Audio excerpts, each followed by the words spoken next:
हाय।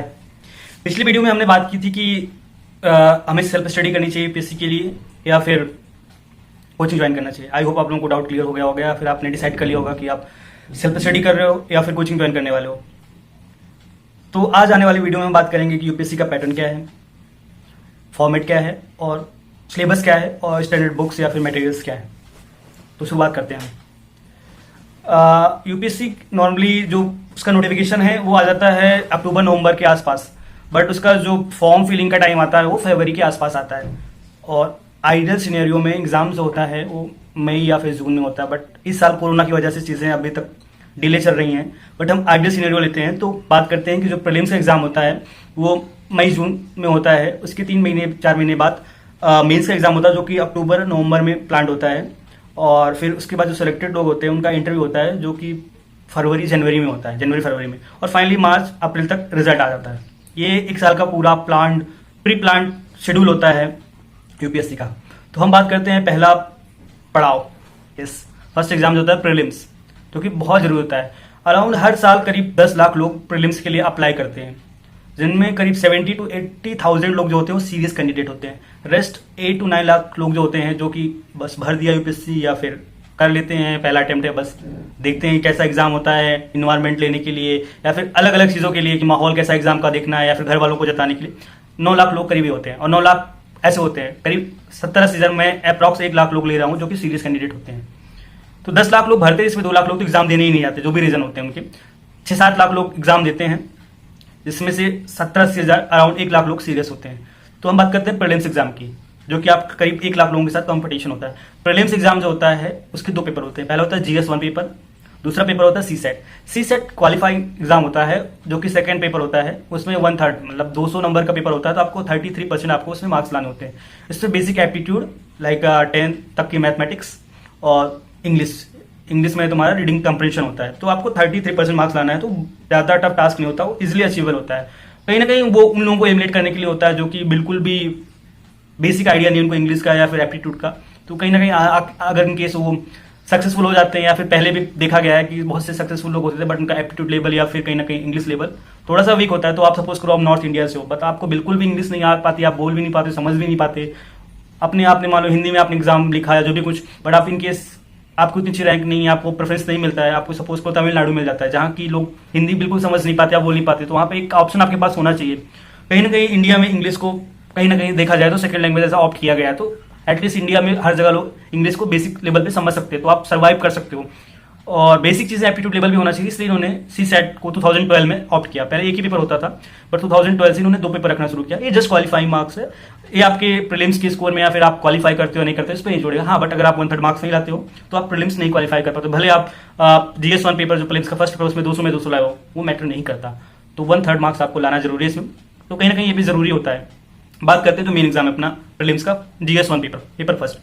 उसमें 100 क्वेश्चन होते हैं, 200 मार्क्स के टोटल। 1/3 नेगेटिव मार्क्स होती है, मतलब अगर आप क्वेश्चन सही करते हो तो आपको 2 मार्क्स मिलेंगे, अगर आप क्वेश्चन गलत करते हो तो 1/3 मार्क्स आपके डिडक्ट होंगे। तो पिछले 4-5 साल से एक पैटर्न ऐसा रहा है कि 100 से 110 नंबर के एवरेज मीडियम की बात कर रहा हूँ मैं, 100 से 110 के बीच के आसपास कट ऑफ जाता है। तो कहीं ना कहीं अगर आप 60 to 65 क्वेश्चन आप करेक्ट कर रहे हो, 65 क्वेश्चन आप करेक्ट कर रहे हो, 65 में करेक्ट की बात कर रहा हूँ, 65 क्वेश्चन आप करेक्ट कर रहे हो तो आपके चांसेस बढ़ जाते हैं सक्सेस। देखो क्या होता है कि अगर आप प्रीलिम्स क्लियर करते हो तभी आप मेंस लिखने के लिए बैठ पाओगे, ठीक है। तो प्रीलिम्स अगर आपका क्लियर तभी हो पाएगा, क्योंकि प्रीलिम्स का जो 4-5 साल का एक पैटर्न रहा है कि आपके 30 to 40 क्वेश्चन जो होते हैं जो सीरियस कैंडिडेट होते हैं, जिसकी बात मैंने स्टार्टिंग में की थी, 70 to 80,000 लोग, उनको पता होता है थ्रू वेरियस कोचिंग इंस्टीट्यूट के जो टेस्ट होते हैं या फिर उन्होंने 1 साल 2 साल का टाइम दिया होता है सेल्फ स्टडी से, मल्टीपल रिवीजन से। कहीं ना कहीं जो 40 क्वेश्चन होते हैं जो इजी टू मीडियम लेवल के क्वेश्चन होते हैं, 40 क्वेश्चन, वो उनको पता होते हैं, वो कहीं ना कहीं वो अटेम्प्ट कर लेते हैं due to various method of elimination और कहीं ना कहीं सबकॉन्शियस माइंड, जो भी तरीके हैं, कहीं ना कहीं वो 40 क्वेश्चन के सही होते हैं।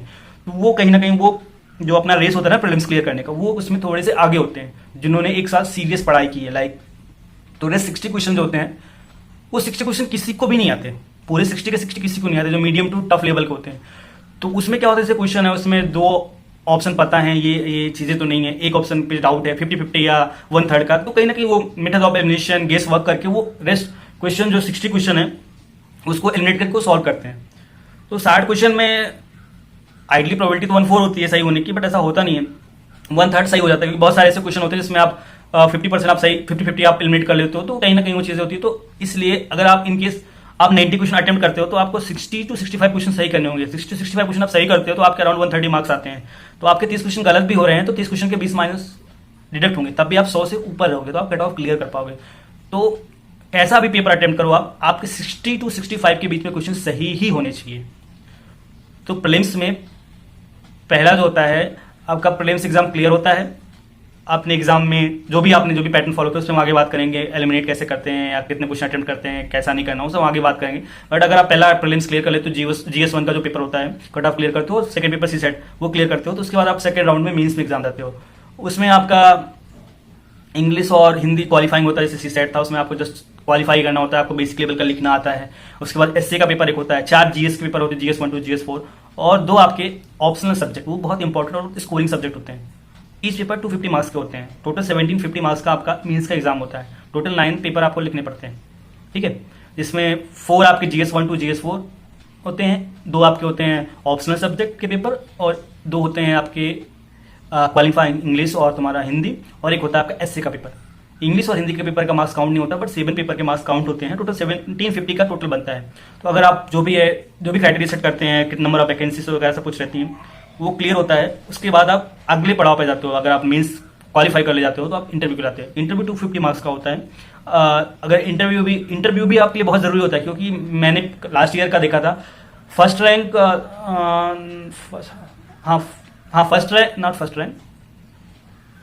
शायद 5th रैंक और क्या कहते हैं 12th रैंक का देखा था। सिर्फ इंटरव्यू के मार्क्स से रैंक, एक के मेंस में बहुत अच्छे मार्क्स थे बट इंटरव्यू में खराब मार्क्स से इसकी 12th रैंक आ गई, और एक के मेंस में खराब मार्क्स थे बट इंटरव्यू में बहुत अच्छे मार्क्स से इसकी 5th रैंक आई। तो इंटरव्यू के भी मार्क्स बहुत ज़्यादा मैटर करते हैं। तो आप इंटरव्यू अच्छे से दो, उसके बाद फाइनल आपका 20 कितना हो गया आराम से, आपका फिर फाइनल आपका रिजल्ट डिक्लेयर होता है, मेरिट लिस्ट बनती है। उसके बाद आपके जो भी प्रेफरेंस होते हैं उसके बेसिस पे आपको जो भी कैडर या फिर जो भी आपने कैडर डिक्लेयर कर रखा होगा अपना DEF में डिटेल एप्लीकेशन फॉर्म होता है। मेंस एग्जाम लिखने, अगर आप प्रीलिम्स क्लियर कर पाते हो तो उसके बाद मेंस एग्जाम भरने से, मेन एग्जाम को लिखने से पहले इसका एक फॉर्म भराया जाता है कि आपके एकेडमिक्स क्या हैं। प्रीलिम्स में कुछ भी नहीं, आप बस ग्रेजुएट हो बस, बट मेंस से पहले आपने सपोज आपने जॉब किया है तो कहाँ जॉब किया, इतना एक्सपीरियंस है, या फिर आपने ग्रेजुएशन किया है तो क्या किया है, और आपकी हॉबीज है, kind of detail application form DEF form बोलते हैं, उसमें भरा जाता है। उसमें भी आपकी चॉइस भराई जाती है, आप क्या ऑर्डर सीक्वेंस सेलेक्ट करो, आप फर्स्ट प्रेफरेंस आई सकते हो, IP सकते हो, वो सारी चीज़ें, या फिर आप उत्तर प्रदेश से हो, बिहार से हो, या फिर आप दिल्ली से हो तो आप प्रेफरेंस क्या रहेगा जॉब का, वो सब सारी चीज़ें। जैसे नॉर्मली आप कॉलेज में काउंसलिंग कराते हो या किसी जॉब की काउंसलिंग कराते हो, वैसे ही वो एक ऑर्डर का फॉर्म भराया जाता है आपको, जो जिसकी बेसिस पे आपको सिलेक्शन जब होता है, मेरिट लिस्ट बनती है, उसके बाद आपको ट्रेनिंग होती है 1.5 साल की लवासना, जो कि मसूरी में अगर आप IAS बनते हो वहाँ पर ट्रेनिंग होती है। ये बेसिक इन्फॉर्मेशन थी। एक एक चीज़ पे बहुत डिटेल्स में बात की जा सकती है। आने वाली वीडियो में अगर जरूरत पड़ती है तो हम बात करेंगे।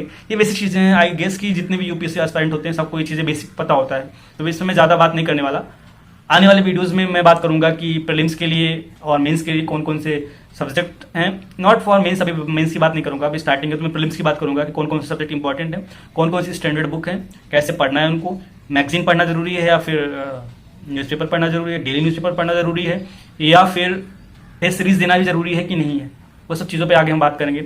आई होप आपको वीडियो अच्छा लगा होगा। अगर आपको वीडियो अच्छा लगा है तो प्लीज़ इसको लाइक और सब्सक्राइब कीजिए।